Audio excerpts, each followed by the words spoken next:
మనం ఈ లోకంలో ఉన్నప్పుడు నా స్టోరీ అయిపోయిందని అనుకుంటున్నావేమో, నీ జీవితానికి అంతం వచ్చిందని అనుకుంటున్నావేమో, ఇక నేను సాధించలేను, ఇక ముందుకు వెళ్ళలేను, ఈ రోగం నన్ను ఓడించింది, ఈ సమస్యలు నన్ను ముందుకు పోనివ్వని భయపడుతూ ఉంటే మనసు మార్చుకో. నీ జీవితాన్ని తిరిగి ప్రారంభించే ప్రభు నీతో ఉన్నాడు. ఆయన నీ జీవితాన్ని ప్రారంభింపజేస్తాడు.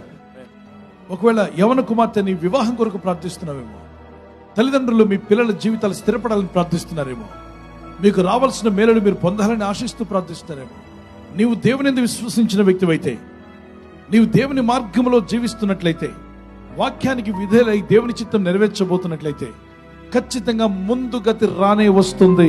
నీ ఆశ భంగము కానేరదు. నువ్వు వర్ధిల్లే రోజు రాబోతుంది. నువ్వు ఆరోగ్యవంతులుగా నడిచే రోజు రాబోతుంది. నీ అనారోగ్యములు నిన్ను విడిచిపోయే రోజు వచ్చునుగాక.